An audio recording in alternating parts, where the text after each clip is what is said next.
എല്ലാവർക്കും പുതിയൊരു വീഡിയോയിലേക്ക് സ്വാഗതം. ഒരു വ്യക്തിയുടെ ജീവിതത്തിൽ ഏറ്റവും കൂടുതൽ സ്വാധീനം ചെലുത്തുന്ന ഒരു ഗ്രഹമാണ് വ്യാഴഗ്രഹം. നമ്മുടെ ജീവിതത്തിൽ ദൈവാധീനം എന്ന് പറയുന്നത് ഒരു പ്രധാന ഘടകം തന്നെയാണ്.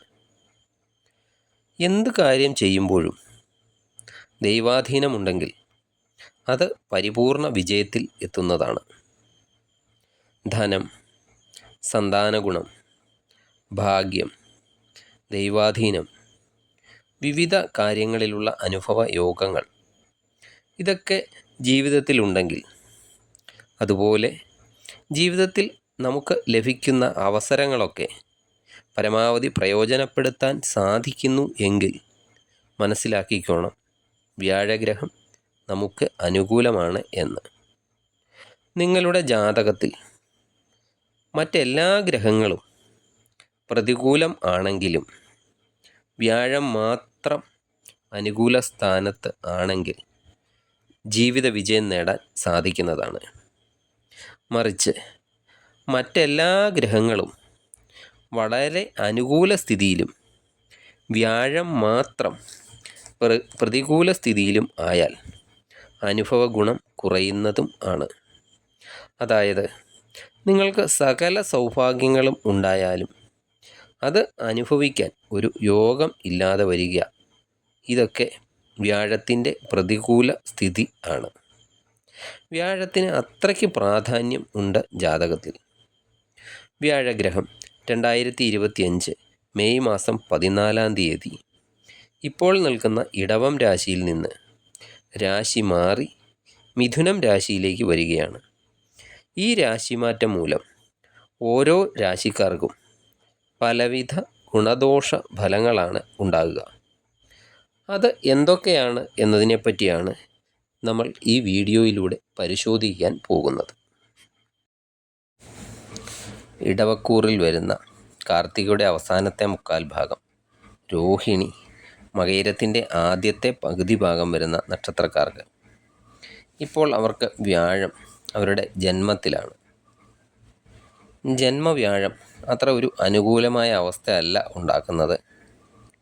ജീവിതത്തിൻ്റെ എല്ലാ മേഖലയിലും ഇത് ധാരാളം തടസ്സങ്ങളും പിരിമുറുക്കങ്ങളും ഒക്കെ കൊണ്ടുവരുന്നതാണ്. അത് എന്തുതരം പ്രവർത്തനങ്ങളായാലും അതിലൊക്കെ വളരെയധികം കാലതാമസവും ഉണ്ടാകുന്നതാണ്. വ്യാഴത്തിനെ കൊണ്ടും മോശം അവസ്ഥ. അതുപോലെ കഴിഞ്ഞ 2.5 വർഷക്കാലമായി ശനിയും കർമ്മഭാവത്തിൽ കണ്ടക ശനിയായിട്ട് നിൽക്കുകയാണ്. എല്ലാം കൊണ്ടും വളരെയധികം മോശം അവസ്ഥയിലൂടെയാണ് ഇടവക്കൂറുകാർ ഇപ്പോൾ കടന്നു പോയിക്കൊണ്ടിരിക്കുന്നത്. എന്നാൽ ശനിയും മാർച്ച് അവസാനമൊക്കെ ആകുമ്പോഴേക്ക് ഗുണകരമായ സ്ഥാനത്തേക്ക് രാശി മാറുന്നതാണ്.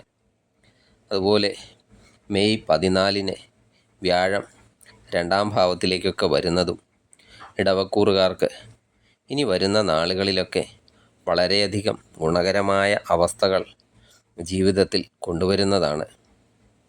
നിങ്ങളുടെ ജാതകത്തിൽ വ്യാഴവും ശനിയുമൊക്കെ അനുകൂലമായ സ്ഥിതിയിലല്ലാത്തവരാണെങ്കിൽ അതറിയാൻ വേണ്ടി, അനുകൂലമാണോ പ്രതികൂലമാണോ എന്ന് അറിയാൻ വേണ്ടി അടുത്തുള്ള ഒരു ജ്യോതിഷിയെ സമീപിച്ച് ഗ്രഹനിലയൊക്കെ പരിശോധിപ്പിച്ച് നോക്കാവുന്നതാണ്. അങ്ങനെ പരിശോധിപ്പിച്ച് ഈ ഗ്രഹങ്ങളൊക്കെ മോശം അവസ്ഥയിലാണെങ്കിൽ ഇപ്പോഴേ അതിന് വേണ്ട പരിഹാരങ്ങളൊക്കെ ചെയ്യുക. കാരണം ഇനി വരുന്ന സമയങ്ങളിൽ നിങ്ങളുടെ സമയം വളരെയധികം നല്ലതാണ്. അപ്പോൾ ഗ്രഹങ്ങളെ കൂടി അനുകൂലമായ അവസ്ഥയിൽ ആക്കുകയാണെങ്കിൽ, പരിഹാരമൊക്കെ ചെയ്ത് അനുകൂലമായ അവസ്ഥയിൽ ആക്കുകയാണെങ്കിൽ നിങ്ങൾ സ്വപ്നം കാണുന്ന പല പദ്ധതികളും നിങ്ങൾക്ക് നടപ്പിലാക്കാൻ ഈ സമയത്തൊക്കെ കഴിയുന്നതാണ്. ഇങ്ങനെയുള്ള ഒരു അവസരം, നിങ്ങൾക്ക് ലഭിക്കുന്ന ഈ അവസരം വെറുതെ പാഴാക്കി കളയരുത് എന്നാണ് എൻ്റെ ഒരു അപേക്ഷ. നമ്മൾ ഈ വീഡിയോയിൽ വ്യാഴത്തിനെ കൊണ്ടുള്ള ഗുണദോഷ ഫലങ്ങളാണ്, ഇടവക്കൂറുകാർക്ക് എന്തൊക്കെ ഗുണദോഷ ഫലങ്ങളാണ് ഉണ്ടാകുക എന്നതിനെപ്പറ്റിയാണ് ചർച്ച ചെയ്യുന്നത്. വ്യാഴത്തിൻ്റെ 2ാം ഭാവത്തിലേക്കാണ് സംക്രമണം. ഈ 2ാം ഭാവത്തിലേക്കുള്ള സംക്രമണം വളരെയധികം അനുകൂലമാണ്. തൊഴിൽ സ്ഥലത്തും ഒക്കെ വളരെയധികം അനുകൂല അവസ്ഥ നിങ്ങൾക്ക് അനുഭവപ്പെടുന്നതാണ്. നിങ്ങളുടെ മേലുദ്യോഗസ്ഥരും മുതിർന്നവരും ഒക്കെ നിങ്ങളുടെ ജോലിയെയൊക്കെ വിലമതിക്കുന്നതാണ്. അതുപോലെ ശമ്പള വർധനവ്, സ്ഥാനക്കയറ്റം ഒക്കെ ഈ സമയത്ത് നിങ്ങൾക്ക് ലഭിക്കുന്നതാണ്. ഇൻക്രിമെൻറ്റുകളൊക്കെ വളരെ കാലമായിട്ടൊക്കെ തടസ്സപ്പെട്ട് കിടക്കുന്നവരാണെങ്കിൽ ഈ സമയത്ത് അതെല്ലാം ലഭിക്കുന്നതുമാണ്. അതുപോലെ ജോലിസ്ഥലത്ത് അർഹമായ പ്രധാനപ്പെട്ട സ്ഥാനങ്ങളിലൊക്കെ ഒരു പങ്ക് വഹിക്കാൻ നിങ്ങൾക്ക് ഈ സമയത്തൊക്കെ സാധിക്കുന്നതാണ്. നിങ്ങളുടെ എതിരാളികളെയൊക്കെ പരാജയപ്പെടുത്താനും ശത്രുക്കളുടെ മേലൊക്കെ വിജയം നേടാനും ഈ സമയത്ത് സാധിക്കുന്നതാണ്. ഇനി സാമ്പത്തികപരമായി ബാധ്യതകളൊക്കെ ഉള്ളവരാണെങ്കിൽ അതൊക്കെ ഈ സമയത്ത് പരിഹരിക്കാൻ നിങ്ങൾക്ക് സാധിക്കുന്നതാണ്. ജോലിയിൽ നിന്നൊക്കെയുള്ള വരുമാനം വർദ്ധിക്കുന്നതാണ്. അതുപോലെ അഡീഷണലായിട്ടൊക്കെ എന്തെങ്കിലുമൊക്കെ ഒരു സാമ്പത്തിക സോഴ്സുകൾ ഈ സമയത്ത് നിങ്ങൾക്ക് ഉണ്ടാകുന്നതാണ്.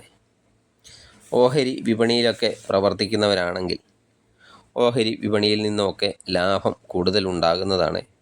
അതുപോലെ കർഷകരെ സംബന്ധിച്ചിടത്തോളം കൃഷിയിൽ നിന്നൊക്കെ വരുമാന വർധനവ് ഒക്കെ ഈ സമയത്ത് ഉണ്ടാക്കിയെടുക്കാൻ സാധിക്കുന്നതാണ്. അതുപോലെ റിയൽ എസ്റ്റേറ്റിലൊക്കെ വർക്ക് ചെയ്യുന്നവരാണെങ്കിൽ ആ റിയൽ എസ്റ്റേറ്റിലൊക്കെ നിക്ഷേപം നടത്താനും പറ്റിയ സമയമാണ്. അതുപോലെ ആരെങ്കിലും നമ്മുടെ കയ്യിൽ നിന്നൊക്കെ കടം മേടിച്ചിട്ട് ഇന്ന് തരാം അല്ലെങ്കിൽ നാളെ തരാം എന്ന് പറഞ്ഞുകൊണ്ട് നമ്മളെ പറ്റിക്കുന്നവരാണെങ്കിൽ അവരുടെ കയ്യിൽ നിന്ന് പോലും ഈ സമയത്ത് നമുക്ക് പണം തിരിച്ചു കിട്ടുന്നതായിരിക്കും. കുടുംബത്തിൽ സമാധാനവും ഐക്യവും ഒക്കെ നിലനിൽക്കുന്നതാണ്. അതുപോലെ നല്ലൊരു ദാമ്പത്തിക ബന്ധം ഈ സമയത്ത് നിങ്ങൾക്ക് ഉണ്ടാകുന്നതാണ്. വിവാഹമൊക്കെ കഴിക്കാൻ ആഗ്രഹിക്കുന്നവരാണെങ്കിൽ വിവാഹമൊക്കെ നടന്നു കിട്ടുന്നതാണ്. അതുപോലെ കുട്ടികളൊക്കെ ഇല്ലാതെ വളരെ കാലമായിട്ടൊക്കെ വിഷമിച്ചൊക്കെ ഇരിക്കുന്നവരും കുട്ടികൾ ലഭിക്കാൻ വേണ്ടി ചികിത്സയൊക്കെ ചെയ്യുന്നവരും ആണെങ്കിൽ അവർക്കും കുട്ടികൾ ജനിക്കാനുള്ള സാധ്യതയും അവർ ചെയ്യുന്ന ചികിത്സയ്ക്കുള്ള ഫലം ഒക്കെ ഈ സമയത്ത് ലഭിക്കുന്നതാണ്. അതുപോലെ സാമൂഹിക രംഗത്തും സുഹൃത്തുക്കളും ആയും അതുപോലെ ബന്ധുക്കളുമായും ഒക്കെ ഈ സമയം നല്ലവണ്ണം ആസ്വദിക്കാൻ കഴിയും. ജീവകാരുണ്യ പ്രവർത്തനങ്ങളിലൊക്കെ ഏർപ്പെടാനും മറ്റുള്ളവരുടെ അഭിനന്ദനമൊക്കെ സമ്പാദിക്കാനും ഒക്കെ കഴിയുന്നതാണ്. ആളുകളുടെ ആദരവ്, പ്രശംസ ഒക്കെ പിടിച്ചു പറ്റാൻ ഈ സമയത്ത് നിങ്ങളെക്കൊണ്ട് സാധിക്കുന്നതുമാണ്. അതുപോലെ നിലവിൽ എന്തെങ്കിലും അസുഖങ്ങളൊക്കെ ഉള്ളവരാണെങ്കിൽ അത് കൂടാതിരിക്കാൻ വേണ്ടി സമയാസമയങ്ങളിലുള്ള ചികിത്സകളൊക്കെ ശ്രദ്ധിക്കണം. അതുപോലെ ഈ രോഗങ്ങൾക്കുള്ള ചികിത്സയൊക്കെ ചെയ്യുന്നവരാണെങ്കിൽ അതൊക്കെ നല്ലതുപോലെ ഫലിക്കുന്നതാണ് ഈ സമയത്ത്. ശാരീരികമായും മാനസികമായും അതുപോലെ ബൗദ്ധികമായും ഒക്കെ ഉന്നതിയിലെത്തുന്ന ഒരു സമയമാണ്. അതുപോലെ എന്തെങ്കിലും ഒരു പ്രത്യേക ലക്ഷ്യത്തിന് വേണ്ടിയൊക്കെയുള്ള യാത്രകളൊക്കെ നടത്താൻ ഉദ്ദേശിക്കുന്നുണ്ടെങ്കിൽ ആ യാത്രകളൊക്കെ നിങ്ങൾ ഉദ്ദേശിക്കുന്ന രീതിയിൽ തന്നെ ഫലവത്താകുന്നതും ആണ്.